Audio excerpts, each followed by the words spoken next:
Bueno, pues continuamos ya y antes de irnos a comer vamos a ver la última conferencia que nos va a dar el doctor Jorge Pérez Calvo.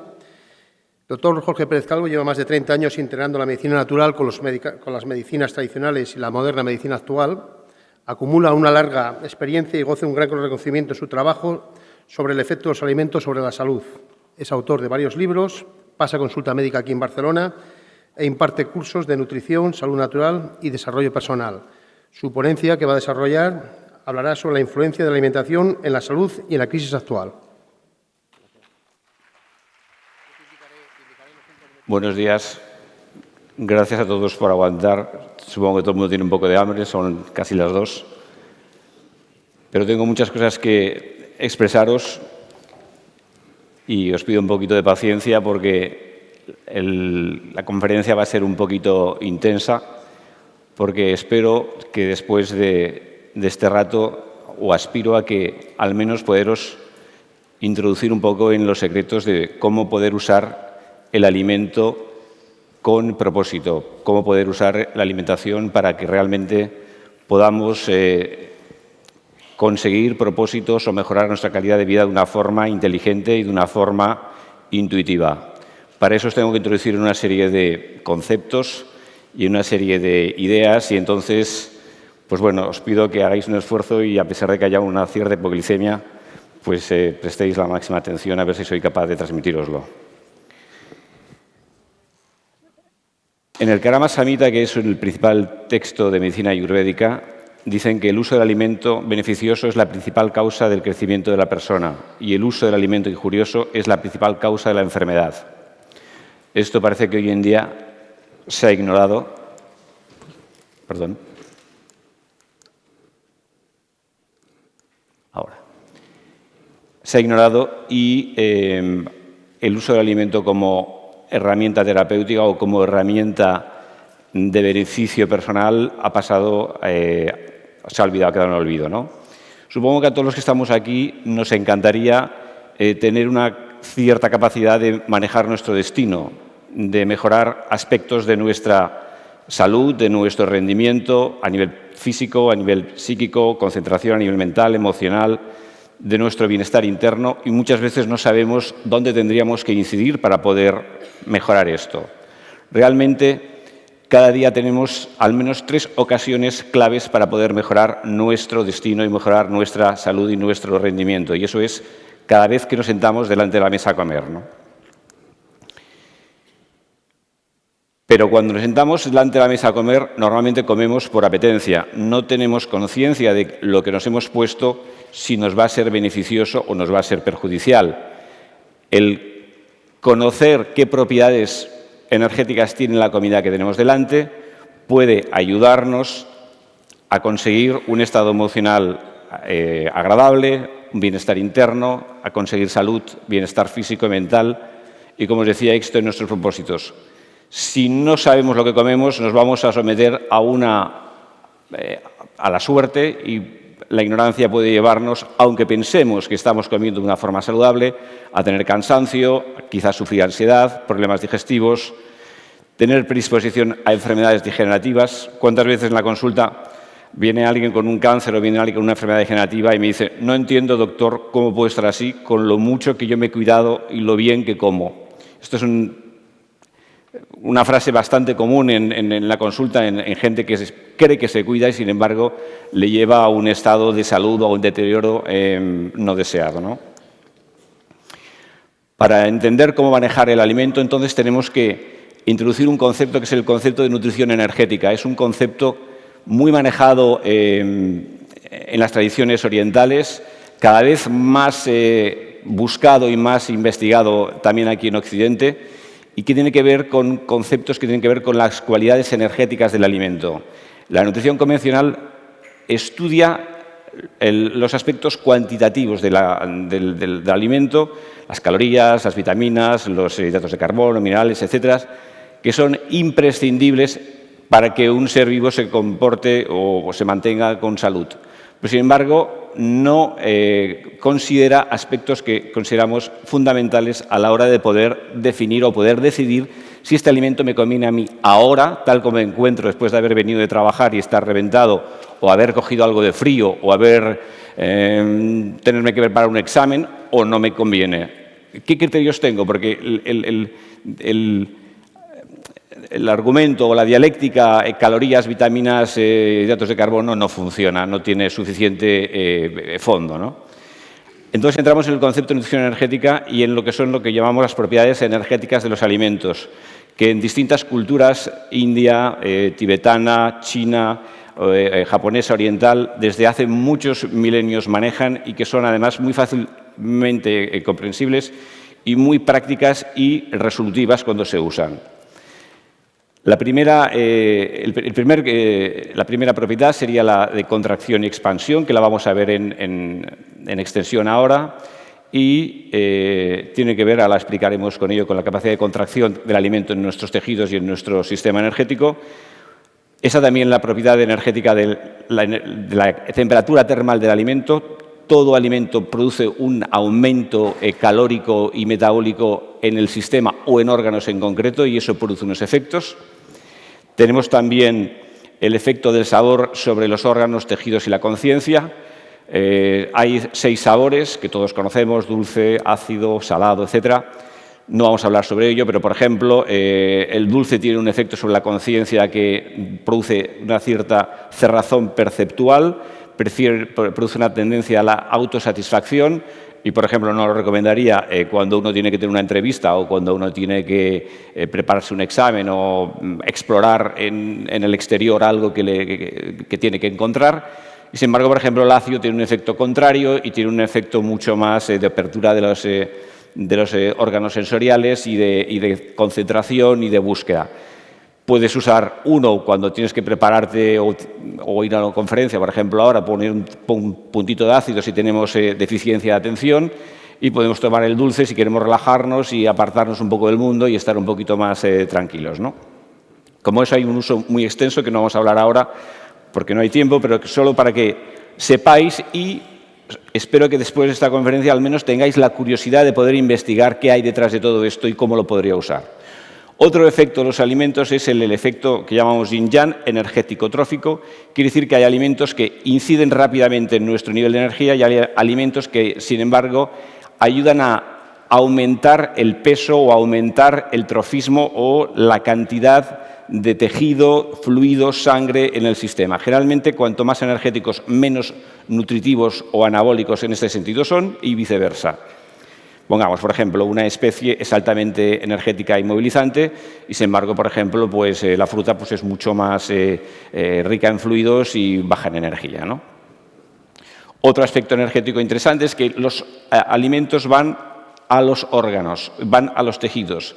Cada alimento tiene una tendencia hacia ir a una serie de órganos, a una serie de tejidos, y usamos ese trofismo cuando queremos potenciar, pues si una persona tiene, por ejemplo, una deficiencia de energía a nivel de riñones, con una cistitis de repetición o con un cansancio crónico desde hace tiempo, con falta de líbido, etcétera, pues vamos a dar cereales como, por ejemplo, el mijo, la quinoa, el trigo sarraceno, que son altamente energetizantes del riñón, y no vamos a dar otros cereales a lo mejor que no son tan efectivos a nivel del riñón como podría ser a lo mejor, pues, ¿qué te diría yo? Pues, como por ejemplo el centeno o por ejemplo el trigo, ¿no? Hay también propiedades sutiles en el alimento que son las llamadas gunas, que tienen que ver con las cualidades que nos afectan a nivel energético sutil. Por ejemplo, la suavidad y la rudeza, la ligereza y la pesadez, etcétera. Por ejemplo, hay alimentos. Si una persona es ruda en sus formas, pues va a evitar alimentos que sean de energética ruda. Por ejemplo, pues si una persona es muy brusca o quiere sencillamente meditar, por ejemplo, la meditación requiere un proceso de absorción de la energía y de interiorización, y lo que es rudo no ayuda a que la energía se interiorice bien en los canales y en los meridianos internos. Por lo cual no nos interesa tomar alimentos rudos. Por ejemplo, crudos, cuando queremos hacer un ejercicio de meditación e interiorización, no es lo adecuado. O pan integral de alto grado de de integralidad del 95 es rudo y no nos interesaría porque puede producir un cierto roce, una cierta violencia a la hora de interiorizarte. Sin embargo, si por ejemplo una persona es demasiado pausada y demasiado sutil y quiere un poquito más de movimiento, pues a lo mejor le podría tomar esos elementos, ¿no? También son interesantes considerar la acidez y la alcalinidad, porque el cuerpo necesita vivir en un medio alcalino y la sangre tiene que ser ligeramente alcalina y si no, estamos cansados. Normalmente las consideraciones que vamos a dar en las dietas que se van a recomendar ahora mismo, el equilibrio ácido-básico está respetado si se siguen las proporciones que luego diremos, ¿no? Es muy importante porque en un medio ácido todos son problemas y casi toda nuestra actividad tiende a acidificar el cuerpo. La mayoría de los alimentos que consumimos, sobre todo en la alimentación moderna, son acidificantes, con lo cual este es un concepto que es también importante, aunque ahora mismo no lo vamos a poder hablar. Luego hay otro concepto muy interesante, que es el de la pureza del alimento, de la pureza morbilidad del alimento. Hay alimentos que se acumulan en el organismo y alimentos que no se acumulan en el organismo. Vivimos hoy en día en una sociedad que está plagada por la enfermedad degenerativa. Muchos avances técnicos, mucha modernidad, pero nuestros mayores sufren Alzheimer, enfermedades degenerativas de todo tipo, no solamente nuestros mayores en la tercera edad, sino ya a partir ya de una edad de media adulta ya hay una gran incidencia de todo tipo de enfermedades, cánceres, etc. Esto tiene que ver con la pureza del alimento. Hay alimentos que se acumulan y alimentos que se eliminan con facilidad. Hace unos años se le daba mucha importancia a que los nutrientes, a que el alimento tuviese una buena capacidad de absorción. Entonces se recomendaba el huevo, se recomendaba la carne, porque se dice que tienen todos los aminoácidos esenciales y al tener todos estos aminoácidos esenciales se absorben bien a nivel intestinal y entonces entran en el torrente sanguíneo. Lo que es cierto es que hay muchos alimentos que tienen una fácil absorción y una pésima eliminación. Y esa pésima eliminación hace que se queden en el organismo. Esto lo veremos, hay estudios muy importantes que corroboran esto y ahí está la causa de gran parte de las enfermedades degenerativas. Por eso es importante entender que hay alimentos que se acumulan en distintas partes del organismo. Y sencillamente, si hablásemos, por ejemplo, de la obesidad o del sobrepeso, sabemos que en España hay un 50% de obesidad y sobrepeso en los adultos. 30% de sobrepeso, no, 15 y... No sé si es 25 y 25, luego lo vemos. Pero hay una gran cantidad de sobrepeso y obesidad. En los niños es un 30% de sobrepeso y obesidad, que es decir, que es una plaga. Y eso es la base para que hayan problemas luego a nivel interno, porque si está afuera, evidentemente está dentro. Aquí vemos distintas zonas donde se acumula la celulitis, donde se acumula la grasa en función del alimento que comemos. Los alimentos más contractivos, más pesados, se acumulan en las partes inferiores, los alimentos más ligeros y más ligeros, más expansivos, se acumulan en las partes superiores. ¿Ok?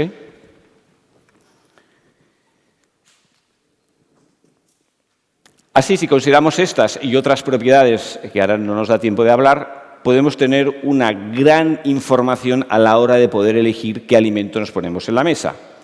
Pero vamos entonces a introducir más el concepto de contracción y expansión. Pero si lo que queremos es mejorar la salud a través de la elección de qué alimentos son contractivos y expansivos, de qué alimentos son más indicados, si lo que queremos es tener una salud mejor, entendiendo la salud como el conjunto de actividades óptimas desde el punto de vista psíquico, físico, emocional, para nuestro desenvolvimiento y nuestro desarrollo en este planeta, en este entorno en el que vivimos, tenemos que definir qué es salud. Salud es la capacidad para adaptarnos al medio ambiente en que vivimos, familiar, social y natural, por supuesto, climatológico y ambiental. Si somos capaces de adaptarnos a este entorno natural, pulsamos con el entorno natural, entonces nos conservamos en buen estado de salud. Si nuestra capacidad de adaptación a esta pulsación atmosférica, a este entorno natural, no es buena, enfermamos. Si en la enfermedad somos capaces de reajustarnos para adaptarnos, nos sanamos y vivimos tan felices. Si no somos capaces, nos morimos. Esta es la realidad. El planeta, la atmósfera, pulsa, se expande y se contrae. En verano somos conscientes de que la atmósfera se expande con el calor y con el movimiento atmosférico que se produce al rotar alrededor del Sol, y en invierno se contrae. Con las lunas sabemos que hay un movimiento de contracción y expansión, de fluidos incluso, de atmósfera, por supuesto. En la mujer es evidente con sus ciclos menstruales. Día y noche produce el mismo movimiento de contracción y expansión. Hay zonas más húmedas, más frías, montaña, y en todas la atmósfera tiene sus variaciones. Y nosotros nos contraemos y expandemos con este movimiento externo. Así, nuestra capacidad óptima de adaptarnos en esta contracción-expansión produce nuestro bienestar y nuestra salud y nuestro potencial energético, ¿no? Podemos entonces definir que hay alimentos contractivos y alimentos expansivos. ¿Qué es un alimento muy contractivo? Un alimento muy contractivo es un alimento que cuando lo tomamos nos contrae. Pongamos, por ejemplo, cuando ponemos sal, por ejemplo, en carne o en jamón, o cuando hacemos una salmuera, se produce una contracción del tejido, ¿ok? La sal es muy contractiva, el jamón es muy contractivo. Cuando ponemos, por ejemplo, la sal, que los alimentos contractivos son siempre ricos y concentrados en sales minerales, lo que se produce es una contracción general del tejido y, como consecuencia de esta contracción del tejido, se produce un aumento de la dureza, rigidez, tendencia a la deshidratación de los tejidos y los órganos, una vasoconstricción y, en su extremo, un bloqueo en el flujo de la energía. Cuando comemos algo muy salado, tomamos demasiada cantidad de jamón o tomamos demasiada cantidad de proteína animal o demasiada sal, hay una tendencia a contraernos, se contraen los órganos internos, se contrae el páncreas, de forma refleja se produce una hipoglicemia refleja y nos encontramos tensos y no fluye el chi bien. Entonces, ¿qué nos apetecen? Alimentos muy expansivos. ¿Y cuáles son los alimentos muy expansivos? Pues los que son más ricos en grasas, son más ricos en proteína y son menos ricos en hidratos de carbono y más ricos en potasio, pongamos, más ricos en calcio. Los más contractivos son más ricos en magnesio, son más ricos en sodio, son más ricos en manganeso. Son elementos que, por ejemplo, el potasio tiene tendencia a dilatar más las células cuando hay una riqueza importante de potasio, y produce una tendencia, estos alimentos, como podrían ser el azúcar, las frutas tropicales, el exceso de refrescos, el exceso de lácteos blandos, produce una tendencia a dilatar y expandir los tejidos y los órganos. Acumulan líquidos y grasas, ablandan, bajan el tono general energético, producen vasodilatación y falta de intensidad en el flujo de energía. Y lo curioso es que el uno atrae al otro. Siempre cuando tomamos un alimento contractivo, nos va a apetecer tomar luego un alimento expansivo. Nos guste o no nos guste, queramos o no queramos, es inevitable. Pongo como por ejemplo que si tú comes carne, te apetece luego tomar un postre azucarado, un postre dulce. Si has comido esto, a lo mejor antes de cenar pues te apetece tomarte unos taquitos de jamón, porque el efecto del azucarado es difícil de compensar exactamente con el efecto muy expansivo y el muy contractivo. Son muy difíciles de equilibrar realmente, porque por eso son extremos, y entonces te va a apetecer tomar un poquito de jamón. Si tomas jamón, automáticamente lo vas a acompañar de un poquito de vino, que es muy expansivo. Tenemos a la izquierda los alimentos que son muy contractivos y a la derecha los que son muy expansivos. El vino luego nos va a apetecer para cenar pues un poquito de tortilla, una tortillita, y la tortillita, para luego quedarnos relajaditos, nos pedirá pues algo de chocolate. Y constantemente estamos siempre compensando un extremo con otro extremo. ¿Cuáles son los alimentos muy contractivos? A saber,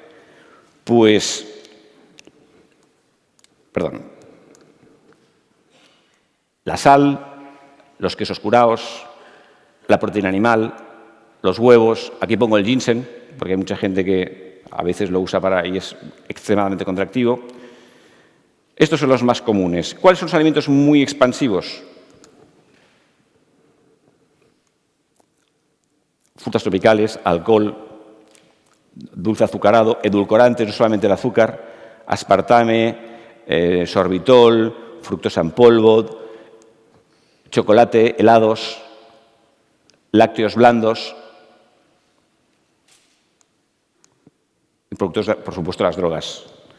No hay adicción a las drogas sin que haya habido antes un consumo durante años de alimentos muy contractivos. Los alimentos muy contractivos luego piden relajarse como sea, bien sea con cannabis, bien sea con éxtasis, bien sea con heroína, bien sea con lo que sea. Nosotros hemos tenido experiencia en gente con esta habituación, con adicciones, y cuando cambian la alimentación y dejan los muy expansivos, ya la tendencia natural que tienen hacia la droga baja de una forma muy significativa. Ok. Aquí vemos un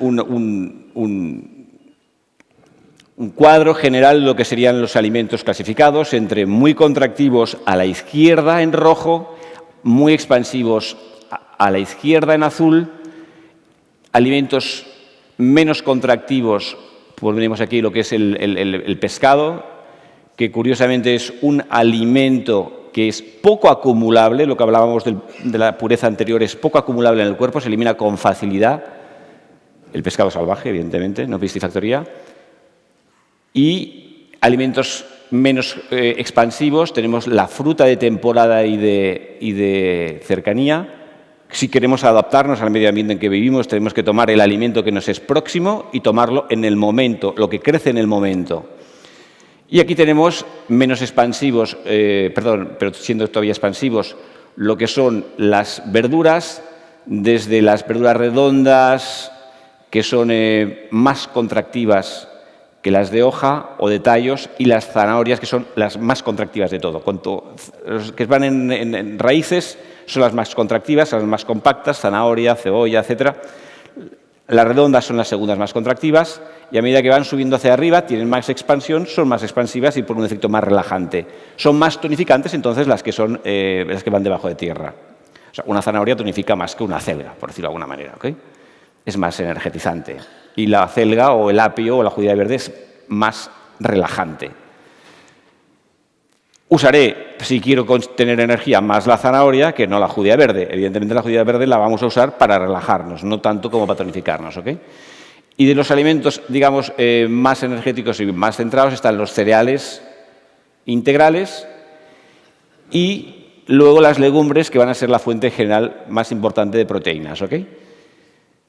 Legumbre que siempre se tiene que tomar en pequeñas cantidades, puesto que es altamente proteica. Pensar que una legumbre puede tener el doble de cantidad de aminoácidos que un bistec o que un producto de cárnico, con lo cual hay que tomarla en pequeñas cantidades. Además, tienen muchos nutrientes, por lo cual en mucha cantidad es muy nutritiva, pero menos energetizante. Nos puede producir, si no, problemas digestivos. O sea, hay que tomarla en pequeñas cantidades, 6 o 8 cucharadas por plato de cereal como fuente de energía, ¿ok?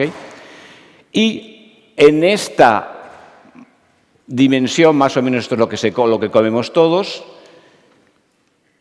nos encontramos que si comemos alimentos muy contractivos vamos a estar inevitablemente atraídos por tomar alimentos muy expansivos y viceversa. Mientras que uno toma un vaso de vino con unos tacos de jamón, es muy improbable que le apetezca tomarse un plato de arroz integral con verduras o tomarse, como comentaba el doctor Pros en su interesante conferencia anteriormente, un plato de avena con tofu, por decirlo de alguna manera. No te va a apetecer, o con pescado, no te va a apetecer tomar lo que es equilibrado, porque un extremo pide el otro y pierde sabor, pierde atracción lo que es equilibrado, ¿ok?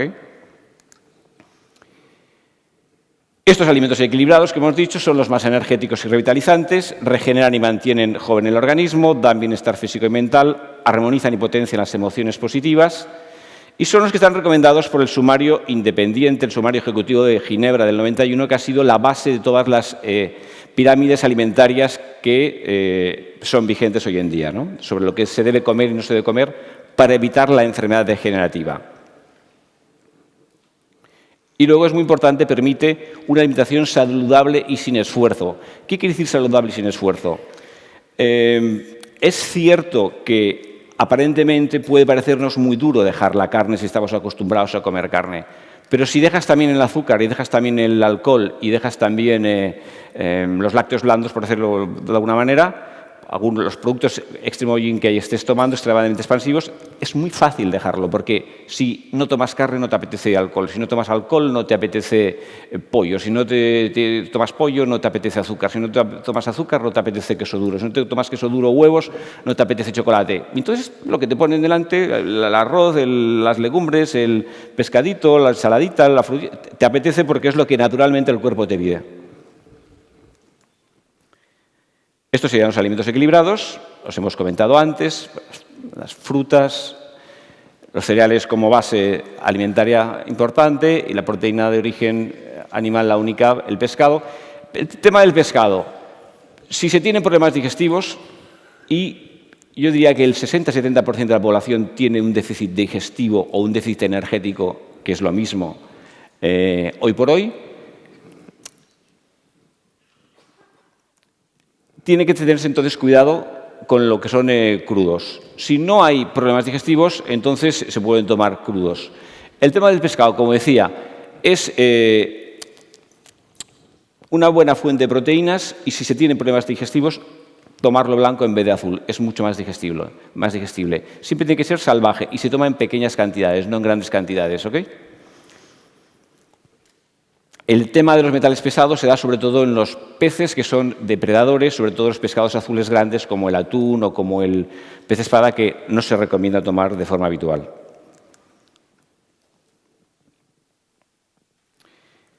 Hemos visto el tema de las contracción y expansión. Vamos a hablar ahora de la propiedad termal del alimento, que es el otro parámetro interesante. Y es que el alimento constantemente nos está calentando o enfriando. Hay alimentos que son muy calientes, como son el ajo, las especies, el alcohol. Intuitivamente lo sabemos. El ajo, aunque lo pongamos en el congelador, lo sacamos, lo comemos y nos pica la lengua. Las carnes en general, el pollo, los huevos, los fritos, la cebolla cruda. Estos son alimentos muy calientes. Y es importante reconocerlos porque producen síntomas de calor en el cuerpo. Recuerdo en una ocasión un paciente que me venía con unas hemorroides muy inflamadas, y sangrantes y muy inflamadas, y me decía: doctor, no entiendo cómo me pasa esto si me tomo un ajo cada día. Pues bueno, es que evidentemente el ajo es muy caliente. Si te está inflamando, no tomes tan caliente porque probablemente vas a acelerar el problema, lo vas a agravar, ¿no? Por otra parte, tenemos alimentos fríos y que si tomamos estos alimentos fríos nos vamos a encontrar con una sensación de destemplanza, de frío interno, de pesadez en las piernas. Pacientes que dicen: doctor, yo es que aunque me ponga mantas, aunque haga calor fuera, aunque estén todos los de mi familia con la calefacción y en camiseta, y yo me tengo que abrigar porque tengo un frío interno que no sé cómo quitármelo de encima. Esto está causado generalmente porque se abusan de alimentos fríos o frescos. Ojo, porque claro, la naturaleza es muy sabia. Si estamos en verano, nos apetece tomar alimentos frescos. Si estamos en invierno, nos apetece tomar alimentos tibios o calientes. Y de forma natural, la tierra da lo que es propio en cada momento. Hoy en día, con la revolución industrial a nivel alimenticio, tenemos alimentos fríos en invierno y tenemos alimentos calientes en verano, con lo cual hemos perdido ese instinto natural de lo que nos es propio para adaptarnos al clima que nos envuelve. Entonces, abusamos muchas veces de los alimentos fríos por conceptos nutricionales. Nos venden en la televisión que si el yogur es tan fenomenal para todo, que si la leche es tan importante para los huesos, con lo cual estoy completamente de acuerdo con el doctor Pros, que si la fruta es una fuente de vitaminas y proteínas y que tiene tanta vitalidad y que hay que tomar mucha fruta. Bueno, tiene que tomar mucha fruta la persona que tenga mucho calor interno. Pero si te hinchas de fruta, lo único que vas a tener es frío y problemas energéticos y digestivos. Especialmente si la tomas en invierno. Si nosotros ahora salimos, decirme cuánta fruta vais a encontrar en cualquier huerta o en cualquier lugar. No hay fruta en ningún lado, ¿verdad? ¿Cómo vamos a adaptarnos al frío que hay ahora si comemos alimentos que no son propios de la estación? Entonces, si abusamos de los alimentos fríos, vamos a leerlos: helados, refrescos con edulcorantes, azúcar inclusive, por supuesto, los lights, por supuesto, más peligrosos todavía que el azúcar, porque llevan aspartamo, leche de soja, que es muy fría, Mucha gente piensa que el cambio de la leche de soja por la leche es bueno, pero si tú tienes mucho frío interno, la leche de soja es muy fría y generalmente produce gases en 3 días y problemas de falta de fuerza digestiva también con mucha facilidad. Frutas tropicales y subtropicales, evidentemente no estamos en los trópicos. Plátano, no estamos en el subtrópico, aunque se puede tomar de vez en cuando para compensar, sobre todo cuando hay un exceso de calor interno. Setas, almejas, la seta hay que cocinarla muy bien, todos lo sabemos, para que sea rica y que siente bien, ¿verdad? Hay que cocinarla muy bien porque es fría, es muy fría. Y luego alimentos frescos, como los que ponemos aquí, la mayoría de hortalizas, la mayoría de frutas son frescos, ¿ok? Tenemos alimentos tibios, que veremos que son muy interesantes. Hoy en día, los alimentos tibios van a ser los que van a tonificar nuestra energía junto con los neutros, por lo cual poner especial atención a esta lista de aquí, porque es en general la que es más terapéutica, porque, como veremos al final de la presentación, vivimos en una sociedad desenergetizada y nosotros formamos parte de esta sociedad. Quizás a vosotros no os pase, fantástico, pero al que le pase ya sabe un buen remedio, que tome lista, que tome nota de cuáles son estos alimentos tibios y neutros que ni enfrían ni recalientan demasiado el sistema, ¿ok? Neutros, arroz integral, avena, quinoa, la pasta de quinoa, el maíz, pescado blanco, sardina, bueno, os lo leéis, ¿ok? Y tibios, el mijo, las anchoas. El mijo, por ejemplo, es un cereal extraordinario para quien tiene problemas digestivos o problemas de falta de energía o problemas de acumulaciones o de sobrepeso. Ayuda mucho porque rápidamente tonifica la digestión y puede modificar hábitos o síntomas digestivos y de cansancio de años en relativamente poco tiempo, por su naturaleza seca y caliente o tibia, ¿ok?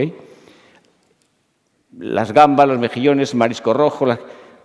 Por ejemplo, por poneros un ejemplo de la aplicación de todo esto, si tú tienes una eczema, no tomes alimentos ni tibios ni calientes porque te va a salir más fuerte.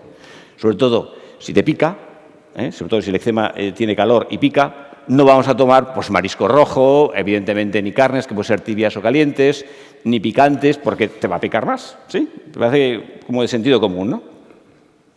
Bien, y como os digo, estos alimentos de forma intuitiva nos permiten adaptarnos a las estaciones en las que, y al calor de las estación en la que vivimos. ¿Ok? Igual que con los alimentos muy contractivos, se produce una atracción inevitable entre alimentos calientes y alimentos fríos. Y así, si por ejemplo nos tomamos un aperitivo con picantes, nos va a apetecer acompañarlo con un refresco de cola o con cerveza, que es fría, o con una naranjada o un zumo de piña u otros para sentirnos bien mientras tomamos ese aperitivo.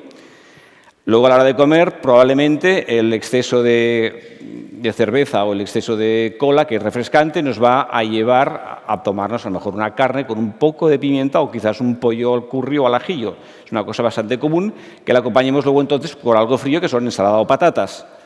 La ensalada de patatas nos va a pedir algo calentito como es el vino. Y entonces después para el postre, si hemos bebido un poquito más de vino de la cuenta, vamos a necesitar un heladito o una fruta o un mato que también es refrescante. Si no hemos conseguido el equilibrio, nos hemos quedado exactamente bien en nuestro punto, pues pediremos algo que nos acabe de ayudar a digerir porque nos hemos pasado de helado o nos hemos pasado de fruta y necesitamos algo que nos tonifique la digestión. Puede ser coñac, no coñac, coñac no, coñac. Aquí hay un pequeño fallo. También puede ayudar la coña, pero en este caso será chupito café, ¿vale?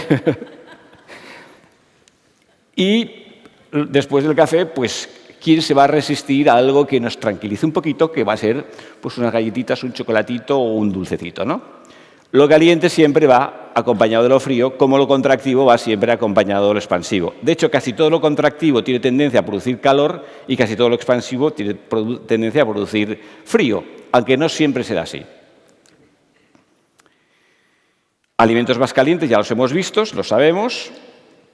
Alimentos más fríos, sobre todo, bueno, las hemos repetido antes, lo que son crudos, lo que son helados, lácteos, lo que son azúcares.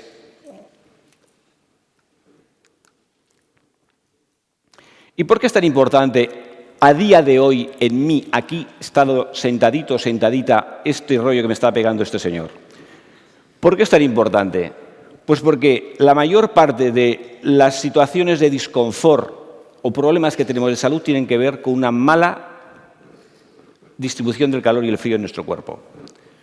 Dicho de una forma muy general, pero bastante precisa y bastante acertada, nosotros de forma natural tendríamos que tener calor en la zona inferior del cuerpo, en lo que los japoneses llaman el tantien, en esta zona de aquí.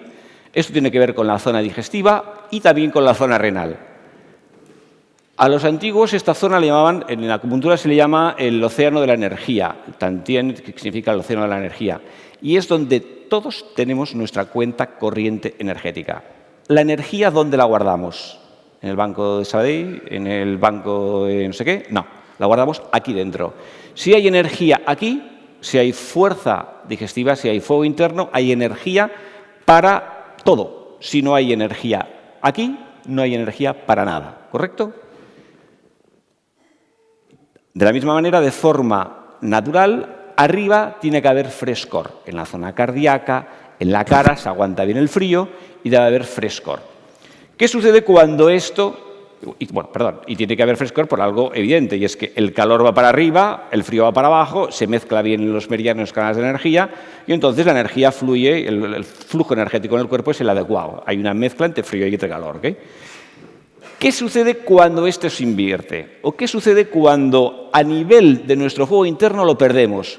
A base de tomar alimentos fríos o a base de un exceso de cansancio, de un exceso de bebidas frías o de refrescos o de azúcar o de lácteos o de crudos o de una alimentación inadecuada, poco energetizante o de dormir poco, etcétera. Nosotros vamos agotándonos y vamos vaciando nuestra reserva de energía interna a nivel abdominal. Sucede que entonces aparecen un montón de síntomas que todos conocemos. Cansancio, digestiones pobres, hinchazón de barriga, flatulencias, apetito disminuido, nos dormimos después de las comidas, a veces heces blandas o mal formadas, o tendencia al estreñimiento, frío o pesadez en las piernas y en la zona abdominal, acumulaciones en la zona abdominal o en las piernas, celulitis,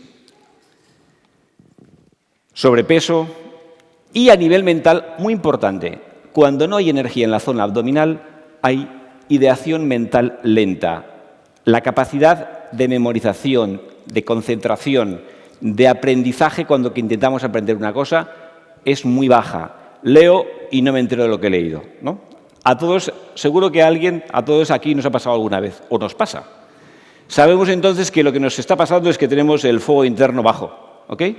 Y ya sabemos qué alimentos lo producen y qué alimentos tendríamos que tomar.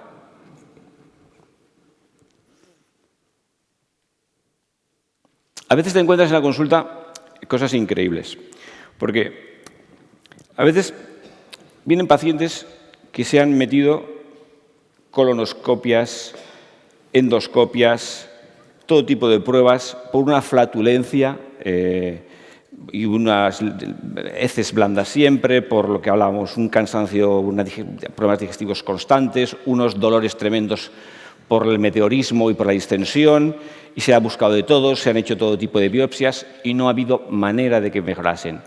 Sencillamente, lo que tienen estos pacientes, podríais tratarlos cualquiera de vosotros con éxito, es un exceso de frío abdominal. Cuando se aumenta el calor a nivel abdominal, oh milagro, en muy poco tiempo desaparecen todos estos síntomas y se encuentra mucho más vital, mucho más energético y empieza a hacer una vida normal.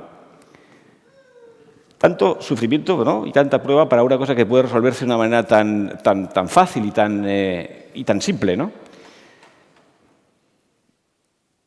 ¿Qué patologías están relacionadas con esto? Pues los prolapsos rectales o uterinos. Todo lo que cae quiere decir que no hay fuerza abdominal. Como no sube la energía hacia arriba, caen los pechos, cae el útero, cae la matriz, hay fatiga crónica. Todas las fatigas crónicas tienen un déficit crónico de frío interno y se curan muy fácilmente. Realmente, si aplican bien esto, las fatigas crónicas son muy agradecidas al cambio alimentario. los colonos irritables, las colitis inespecíficas, la hernia de hiato, no es más que una distensión de la zona de todo el estómago. Hay un exceso de expansión producido por alcohol, producido por frutas, producido por azúcares, producido por una alimentación no adecuada, crudos a veces. Las enfermedades autoinmunes, ahora veremos cómo, y problemas ginecológicos de infertilidad, lumbalgias, artrosis. Bueno, un sinfín de problemáticas que tienen que ver con deficiencia de energía en nuestro sistema. También lo que tiene que ver con la deficiencia de energía, no en relación solo con el sistema digestivo, sino con nuestro sistema urogenital, los riñones.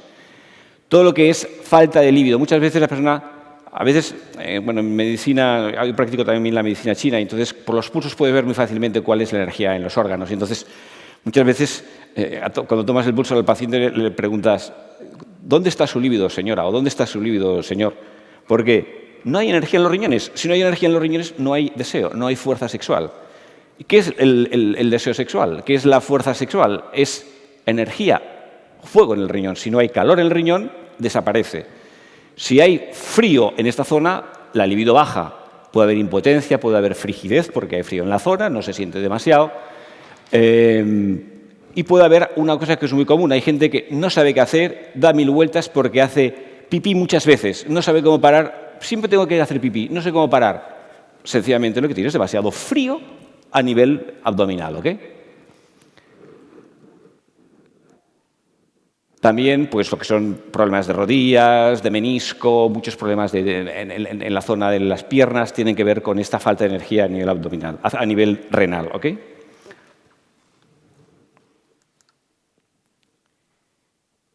Y cuando abusamos de estos alimentos fríos, se produce un problema muy común que ya nos suena a todos, y es la permeabilidad intestinal.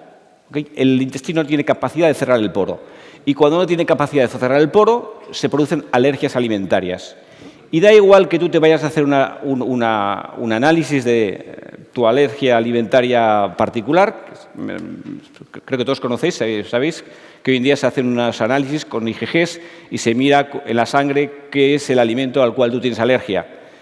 Es igual a lo que tú tengas alergia hoy. Porque si no curas la permeabilidad intestinal, aunque cambies todo,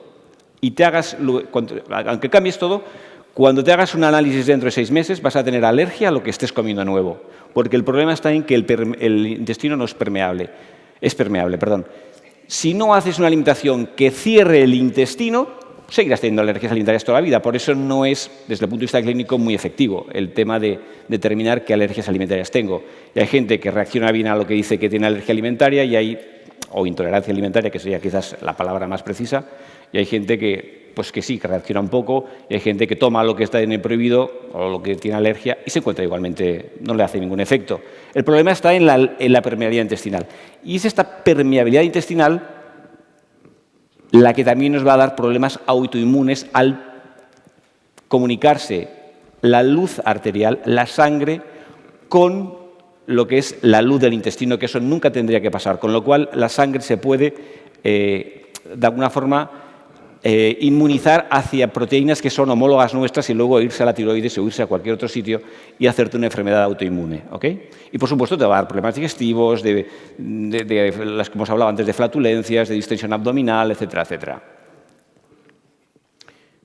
De nuevo, el problema de esta permeabilidad intestinal y de estos problemas autoinmunes y de estas alergias alimentarias es que el intestino está flojo porque no tiene energía, porque tiene una alimentación excesivamente expansiva y demasiado fría. ¿Okay? ¿Se entiende más o menos hasta aquí? ¿Voy muy rápido? Sí.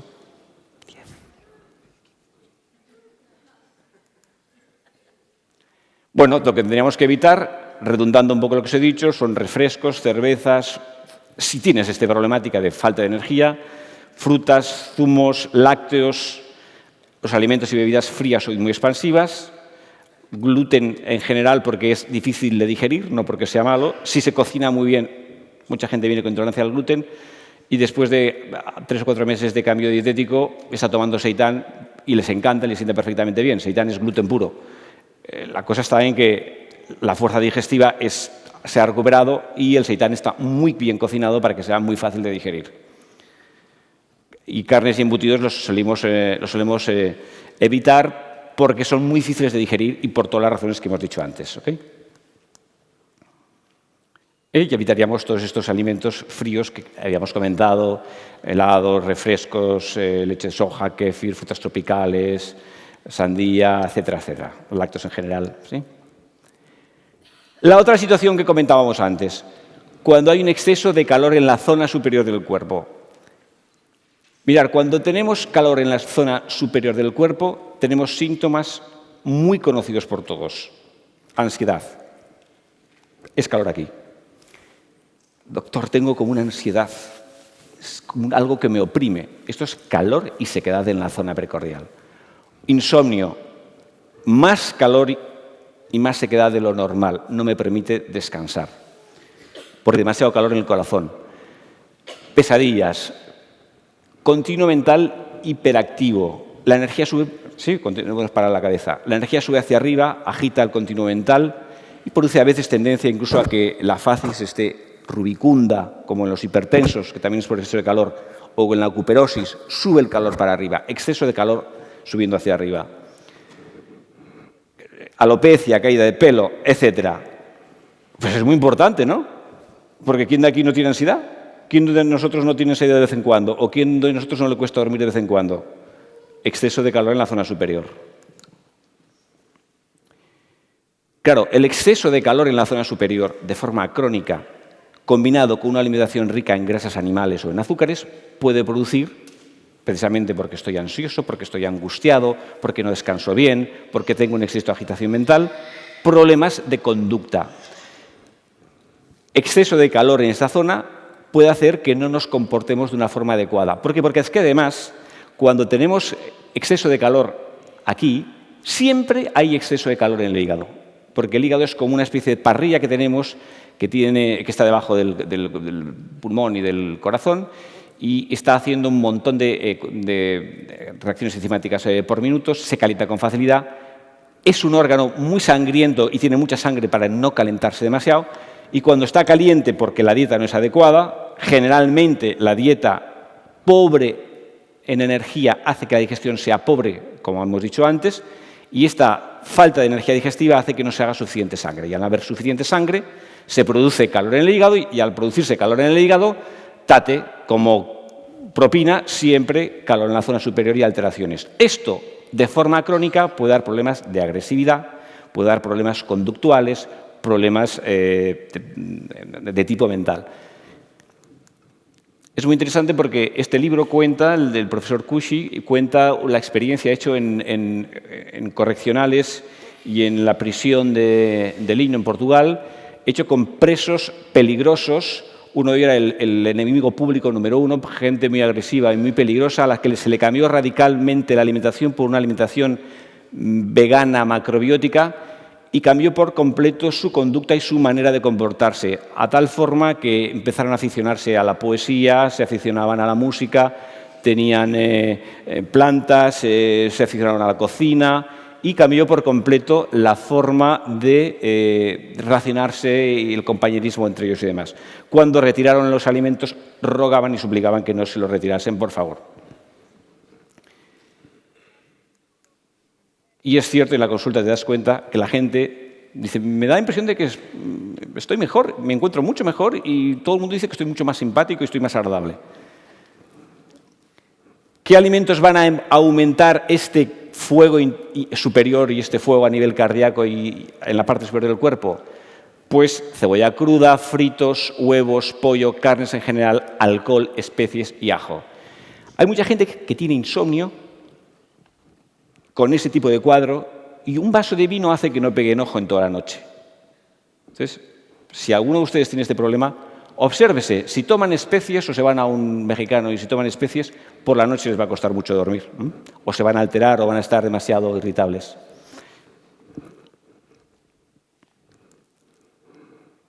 ¿Okay? También los alimentos muy contractivos van a producir este problema, por lo que os decía anteriormente, de que lo muy contractivo tiene tendencia a convertirse en calor en el cuerpo. Solución, alimentos neutros, alimentos frescos, cereales integrales, legumbres, verduras, algún alimento frío, sin pasarnos para luego no hacer el efecto rebote e irnos al extremo opuesto, para refrescar y modular el sistema. Pero ¿qué pasa si además de tener calor en la zona superior, tenemos también frío en la zona inferior? Que esto es más que común. Porque primero empiezo, como os explicaba, con un problema de falta de energía digestiva. Como no hago suficiente sangre porque la fuerza digestiva es floja, poco a poco el hígado va teniendo menos sangre. Y me dirán, bueno, a lo mejor ustedes piensan, vosotros pensáis, bueno, a mí no me pasa eso porque yo no tengo anemia. A mí me han visto y yo no tengo deficiencia de sangre, a mí el hígado no se me va a calentar nunca. Pero es que eso no es cierto. Tú puedes estar con la sangre completamente normal desde el punto de vista de la concentración, no tener anemia y, sin embargo, tener una deficiencia de sangre muy importante. Entonces dirá, bueno, ¿y esto qué me está usted diciendo? Sí, porque nosotros en las analíticas lo que medimos es la concentración de hematíes por mililitro, no la cantidad total. Uno puede tener muy concentrada la sangre y, sin embargo, muy poca sangre. ¿Por qué? Porque la persona está estresada o lleva ya tiempo con esta problemática y el cuerpo produce lo que llamamos una vasoconstricción periférica. Por el estrés, por la deficiencia de sangre, se contrae la periferia del organismo y los vasos, la periferia del organismo, con lo cual tenemos menos riego en la cabeza, tenemos menos memoria, la piel, artrosis, problemas de tendones. El cuerpo está mal irrigado y, sin embargo, no tengo anemia. Pero si te tomas los pulsos, hay una deficiencia de sangre. El hígado se calienta. Al calentarse el hígado, me sube el calor para arriba y estoy reventado. Y se me alternan los dos síntomas. Por una parte, estoy agotada o agotado y al mismo tiempo estoy como nervioso y tengo insomnio, no puedo dormir y tengo ansiedad. O tengo una depresión y fases depresivas y fases maníacas, fases depresivas de falta de energía y fases maníacas de un exceso de energía. O las alergias, que conllevan un agotamiento crónico y una deficiencia de fluidos y de sustancia en la parte superior del cuerpo con un calor que se manifiesta de la forma alérgica correspondiente, ¿no? O muy típico en las enfermedades autoinmunes en general, en todas. O, por ejemplo, la fibromialgia y la fatiga crónica. Todas las fatigas crónicas no solamente tienen deficiencia aquí, sino que tienen calor aquí. Curar una deficiencia solamente de energía a nivel digestivo es fácil, muy fácil. Curar cuando tienes que curar la deficiencia de energía aquí y el exceso de calor aquí ya es más complicado, porque si tomo algo que me da energía, algo picante, que me sienta muy bien para la digestión, me quita los gases, me da como energía, luego me da palpitaciones. Entonces me tomo una valeriana o me tomo una pastillita o me tomo un tranquimacin o me tomo una benzodiazepina para relajarme y por la mañana estoy que no me aguanto de pie. Porque la benzodiazepina o porque el tranquimacin lo que hace es refrescar el sistema, aunque no lo sepan los de Bayer. Refresca el sistema, baja la temperatura aquí, pero también me la baja aquí, con lo cual tengo menos energía. Cuando me dan la especie, cuando tomo la especie me encuentro también, me tomo el yogi tea o me tomo un producto muy especiado, parece que me siento mejor, pero luego no duermo bien. Entonces, ¿cómo lo hago? ¿Cómo soluciono esta problemática? Eso se da mucho, por ejemplo, en cáncer.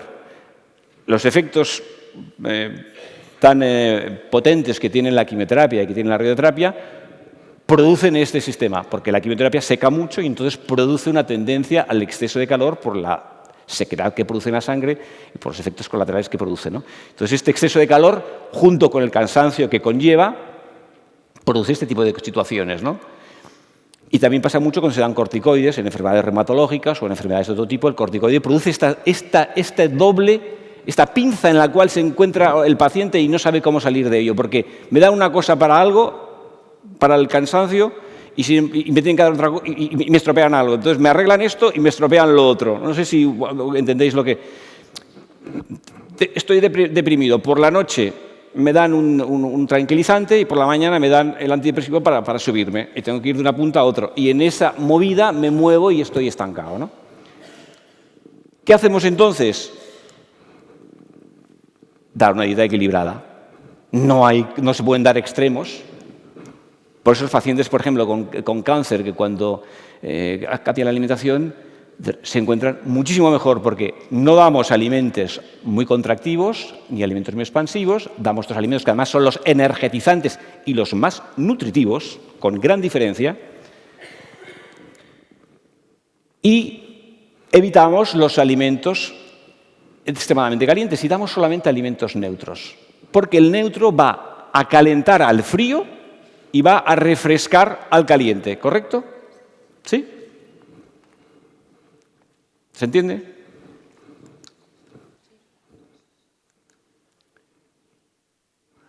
Entonces, ¿cuál sería entonces la alimentación más recomendable? Para llevar y en general como preventiva e incluso como terapéutica, si no sabemos mucho sobre medicina natural, si no sabemos mucho sobre energética del alimento, ¿cómo podríamos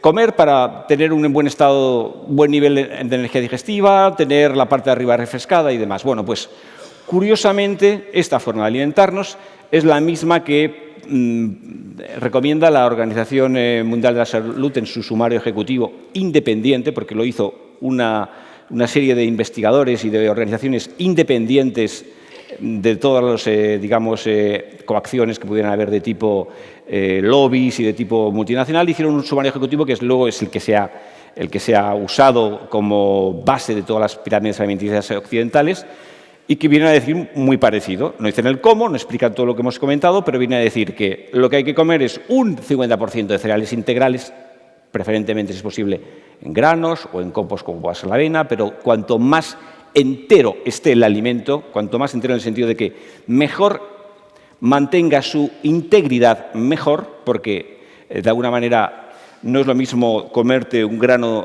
pongamos, de quinoa, que si antes de hervirlo lo pongo, me va a germinar, o si está hecho una harina o está hecho un copo, que eso ya ha perdido y ha tenido una oxidación, aunque mínima, pero ha perdido su forma, ¿no? Aristóteles decía que la esencia radica en la forma. Es cierto que si desintegras el cereal, el grano pierde un cierto poder, ¿no? Pero puedes usarlo en forma de panes, puedes usarlo en forma de copos, puedes usarlo en forma de pastas, etc. Cereales integrales en grano. Fijaros que se habla de verduras un 20% aproximadamente, crudos un 5%, proteínas estamos hablando de un 15%, preferentemente de origen vegetal, y semillas, aceites de primera presión, algas, sal, sopas, etcétera, frutos secos, un 5% aproximadamente. Esto es lo que la pirámide alimenticia, como os he dicho, nos demuestra. Cantidad de cereales integrales, cantidad de verduras y picles, picles una verdura fermentada, legumbres, proteínas vegetales, y ya de uso semanal o ocasional tenemos más la fruta, dependiendo de la estación evidentemente, pescados, semillas, frutos secos y de forma menor lácteos fermentados y carnes, huevo, pollo. O sea, carne, pollo, cuanto más frío es el entorno, cuanto más frío es el ambiente, más proteína contractiva se puede tomar. Los esquimales originalmente comían solo carne y pescado, no había otra cosa, pero lo tomaban crudo. En esas latitudes se tiene que tomar más proteína animal. En nuestra latitud sobra y, como veremos, aquí no se recomienda, en el sumario ejecutivo no se recomienda más, se recomienda ácidos grasos saturados, o sea, proteína de origen animal, lácteos y demás, de un 0 a un 10% de la energía. Y colesterol en dieta, que es el medidor de la proteína animal en el cuerpo, del riesgo que la proteína animal produce de enfermedad en nuestro cuerpo, de 0 a 300 miligramos al día. Esto quiere decir que ya hace tiempo que se han puesto de acuerdo en decir no pasa nada por no tomar proteína animal, no pasa nada. Ahora hay que saber, por supuesto hay que saber. Sobre todo, no tomar grasas de origen saturado, que son las proteínas animales no marinas, ¿ok? No marinas. Y azúcares libres, fijaros, azúcares libres del 0 al 10%. Azúcares libres son azúcar, pero también puede ser fruta. A veces abusamos de la cantidad de la fruta. Sabemos que hoy en día 1 de cada 2 hombres va a sufrir cáncer alguna vez en su vida. 1 de cada 3 mujeres va a sufrir cáncer una vez en su vida y va a ser tratada por ello. Sabemos que hay un azote de Alzheimer, Parkinson, embolias, derrames y ictus, enfermedades de tipo reumático, fatiga crónica, artrosis, artritis reumatoidea, asmas, alergias, Parkinson. Bueno, lo sabemos. ¿Cuál es el método eficiente de podernos proteger contra esta plaga? Evidentemente la alimentación, no lo digo yo. Lo dice tanto la OMS como lo dice el sumario, lo dice el sumario ejecutivo de la OMS, como lo dice el estudio de China. Esto es un librito que os recomiendo que os lo compréis. El estudio de China es para el que se quiera informar sobre este estudio que hicieron durante 22 años, creo que fue el estudio, estas universidades, Oxford y Cornell, en el cual estudian la relación entre alimentación y enfermedad. Y las conclusiones que sacan, por decirlo muy rápidamente, es un libro fácil de leer, no os penséis que es un libro muy científico. Dicen que hay una vinculación directa entre dietas altas en proteínas animales y enfermedades cardíacas, cáncer y diabetes. Y el colesterol es el marcador del impacto biológico de la proteína animal en el cuerpo.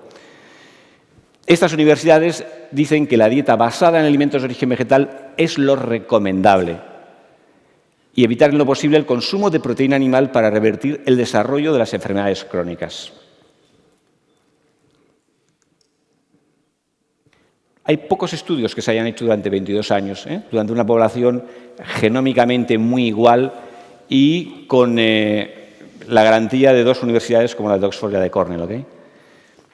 Bien. Y ahora quisiera hacer una pequeña reflexión sobre cómo la alimentación está repercutiendo a nivel social. Los estudios energéticos, el estudio de los efectos energéticos y en la salud que produce el alimento que consume a diario el español, catalán medio y su influencia, por ende, en la sociedad y en la crisis actual. Una sociedad está formada por individualidades. La calidad de dichas individualidades marca la calidad de esa sociedad. La calidad de dichos individuos está condicionada por su salud física, psíquica y emocional, y esta por su alimentación y hábitos. Esto está sacado de las estadísticas nacionales, ¿ok? Fijaros lo que consume un español medio. Esto está en gramos. Lo que más se consume son lácteos, 305 gramos al día. Lo segundo que más se consume son frutos y zumos de frutas, 213. Cereales refinados es lo tercero, pero de estos cereales refinados, la mitad de los cereales que se toman son pan blanco. Y la otra mitad de lo que se consume, la mayor parte, son bollería. Solamente una pequeña parte es pasta o arroz, que sería, digamos, lo más permisible. ¿Ok? Luego están las verduras, correcto. Y luego hay un consumo exagerado, como veremos, de carne y de alcohol. Pescado no está mal y patatas no está mal. Tenemos aquí lo que tendría que ser el consumo de fruta y azúcares libres, no más del 7%, de lácteos, huevos y grasas saturadas, siguiendo los criterios que habíamos hablado antes, no más del 5%. Y pasando a porcentaje, fijaros, en lácteos hay un 22% y tendría que ser, como mucho, junto con los huevos y las grasas saturadas, un 5%.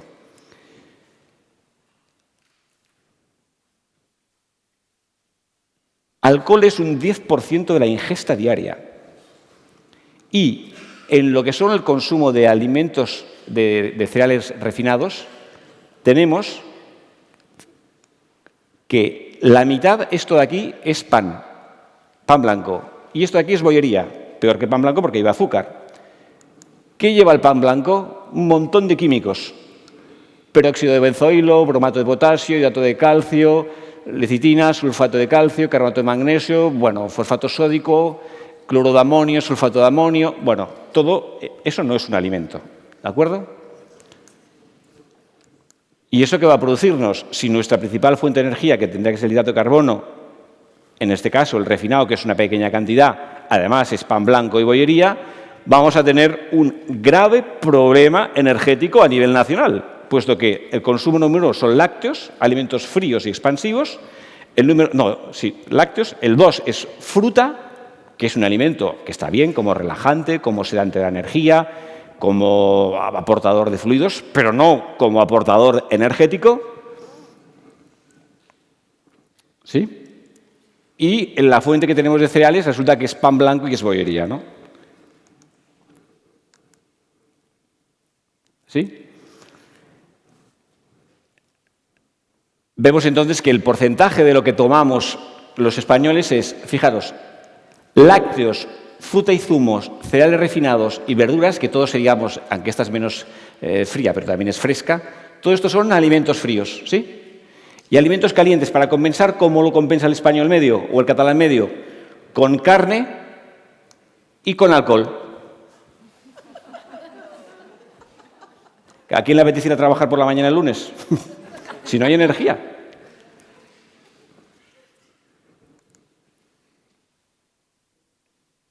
Esto tendría que ser cereales integrales, 50-60%, verduras y hortalizas, 30%, proteína vegetal un 10%, proteína animal un 5%, cereales refinados un 5%, semillas y aceites un 4%, lácteos, huevos, grasas saturadas un 5%. Y esto es lo que es. Y luego el coste de la seguridad social es el coste que es. Y vamos todos con una crisis económica de 3 pares de narices. Y hay un problema de paro de campeonato. Pero bueno, es que qué recursos y qué iniciativas y qué emprendeduría va a haber cuando no hay energía en el sistema. Al fin y al cabo, la sociedad es la suma de todas las individualidades, ¿no? Fijaros que el cereal integral tendría que ser un 50-60% y es solo un 0,1% del consumo medio del español o del catalán. Consumimos un 0,1% de cereales integrales por persona y tendría que ser un 50-60%. ¿Dónde está la energía? El cereal es el carbohidrato, el cereal es la fuente principal de energía. Cuando no comemos carbohidrato o cereal en una comida, automáticamente nos vamos a por el postre. Necesitamos azúcares o hidratos de carbono como sea, aunque sea de mala calidad. Si no hay cereal integral, no hay energía. O hay baja energía. Lácteos y huevos tendría que ser máximo de un 0 a un 7%. Si sumamos el 22,7% de los lácteos y el 5,2% de los huevos, hay un 28% de lácteos en vez de un 0,7%. De proteína animal tendría que ser menor al 5% y es, sumando lácteos, huevos y carne, mayor de un 40%. ¿Esto qué quiere decir? En el español medio. Sí, estamos. ¿Esto qué quiere decir? Residuos mórbidos, los que queramos. Cáncer, enfermedades degenerativas, las que queramos. Energía, por el suelo. Y para colmo, desajustes conductuales con exceso de calor en la parte de arriba por exceso de calor. Alcohol. ¿Sí? Solución, alimentos ecológicos. Pero también desde su origen, desde las semillas. No vale cultivar ecológicamente y que las semillas sean un churro. Las semillas tienen que ser de origen ecológico. Porque además sabemos que es la manera de ser solidarios. Sabemos que una lechuga, medio kilo de lechuga necesitan 85 litros de agua, que medio kilo de trigo necesitan 90 litros de agua y un medio kilo de bistec necesita 20.000 litros de agua, lo que consumiríamos en un año para ducharnos, ¿ok? También por razones solidarias hay que comer ecológico y remitirnos finalmente, tanto a nivel personal como a nivel social, a comer lo que recomiendan la OMS y el estudio de China y en función de los criterios que os he explicado de contracción y expansión y de calor y de frescor, en estas proporciones, dieta equilibrada y con criterios de temperatura adecuados. ¿Ok? Muchas gracias por vuestra atención.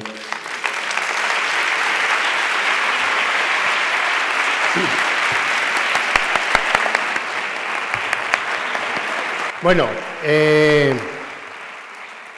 no quiero ser muy pesado con el tema de la hora, porque veía que la ponencia estaba gustando y estabais todos muy interesados. Quedamos, doctor, si quieres, unos minutitos. ¿Alguien quiere hacer dos, tres preguntas? Es la hora de... Ya nos llevamos media hora de retraso, pero bueno.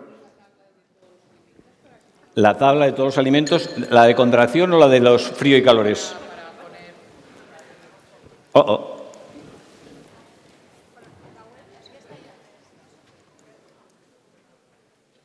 ¿Cuál? ¿Esta? Esto en alguno de los libros míos lo puedes encontrar, ¿eh? Para los que os vayáis... Todas las tablas están en los libros. Fuera hay una, si os interesa alguno, todas están en los libros y podéis repasar y ampliar, si queréis. Una curiosidad. Sí. ¿Los huevos los ponen? ¿Tenéis una...? Porque si no... Sí, es una curiosidad, porque el huevo lo pone en el neutro y también lo pone en el caliente. Y igual Sí. es que yo no capto la... A ver, dilo alto, porque es una buena pregunta. No miro. Sí. Bueno, que mi duda estaba en que el huevo lo pone en la columna de los alimentos neutros, pero también está en la columna de caliente. Y no sé captar... De tibio, sí, de caliente, sí. El tema está en que el huevo, por sí, cuando lo tomas, no es caliente, pero el efecto que produce postdigestivamente es caliente. Por ejemplo, hay carne, por ejemplo, el bistec en sí mismo es tibio, neutro, más bien neutro, pero cuando lo tomas el efecto es de caliente porque contrae. Entonces lo pongo de las dos maneras a veces porque no te va a hacer un efecto posterior de refrescarte, como si tomas una pera, ¿me explico? Sino que o si tomas un arroz o una avena, no te va, o la avena puede ser, hay gente que la pone en neutro o en tibio. A veces depende del origen del producto, puede ser tibio o puede ser neutro. Pero el huevo, los alimentos contractivos que son neutros producen tendencia a ser tibios luego o calientes en su manifestación. ¿Sí? ¿Por qué? Porque lo contractivo acelera las moléculas y cuando las moléculas se aceleran producen calor. Explicado de otra manera. ¿En qué cantidad y en qué frecuencia tienes que comer al día? ¿El qué? ¿En qué cantidad y cuántas veces? ¿El qué? Los platos así combinados de los neutros. ¿Cuántas veces sería recomendable comer al día y en qué cantidad? A ver, ¿cuántas veces se tiene que comer al día? Depende de la constitución de cada cual y del hambre de cada cual. La gente que viene con mucha deficiencia nutricional de largo tiempo, con calor en la parte superior del cuerpo, con una deficiencia de sangre importante, que es más frecuente de lo que nos podamos pensar, muchas veces cuando recupera la fuerza digestiva necesita comer cada 2 horas, porque estar llenando depósitos. Pero si tú tienes ya un buen nivel nutricional, puede bastarte con 3 veces al día, si tienes una actividad importante. Normalmente yo recomiendo un desayuno, comida y una cena, para que no hayan periodos demasiado largos y puedan haber hipoglicemias, porque hay gente muy activa o gente muy intensa que si no come puede hacer hipoglicemias. Yo creo que 3 veces al día, o en casos de deficiencia nutricional de mucho tiempo, de mucho desgaste, pueden ser 5 veces al día. Otra cosa, si eres vegetariano, ¿tienes que subir la cantidad de proteínas vegetales o sigue con la misma proporción es suficiente y se acabó? ¿Cómo? Si eres vegetariano, el 5% de las proteínas animales, si no las tomas, ¿tienes que subir las proteínas vegetales o simplemente con eso ya está? La proporción. Es muy importante tomar proteína, por lo menos como yo lo vivo y como lo llevo haciendo desde hace muchos años, es tomar 2 veces proteína al día. Porque si no tomas 2 veces proteína, preferiblemente siempre de origen vegetal o en gente que tiene mucho desgaste o quiere tomar pescado salvaje en pequeñas proporciones también puede hacerlo, porque el pescado es más fácilmente eliminable por el cuerpo, ¿okay? Y nutricionalmente es muy interesante. Luego también evolutivamente está más lejos del humano que la carne o que los lácteos, entonces cuanto más lejos de la evolución, el metabolismo lo sabe manejar mejor y eliminar mejor, ¿no? Pero si soy vegetariana convencida desde hace 8 años, no hay ningún problema. Yo fui 14 años vegano, o sea que conozco muy bien el tema. No tienes ningún problema para comer, pero tienes que hacerlo bien, porque la flora intestinal se altera según con lo que comas. Entonces, si tomas azúcares o si tomas según o si tomas según qué productos que puedan, sobre todo azúcares, que puedan distorsionar la flora, puedes tener problemas con la absorción de algunas vitaminas. Entonces, tienes que hacerlo bien hecho. Y tienes que tomar proteína 2 veces al día, siempre todos. Comida y cena. Y si hay mucho desgaste o ejercicio físico, deporte o crecimiento o estás en una fase de lactancia o embarazo, que sea, puedes hacer 2 o incluso desayunos, tentempiés con algún paté vegetal o así que sean también proteicos. Menos de 2 veces proteína al día puede producir deficiencias proteicas. Y más si lo tomas de origen vegetal, que siempre requiere un poquitín más de cantidad de proteína. Y para lo cual es muy importante tener muy bien el sistema digestivo, tener muy en forma el sistema digestivo. Bueno, para todo es muy, muy importante. ¿Ya estamos? Bueno, la última pregunta, la hace rápido, por favor. Sí.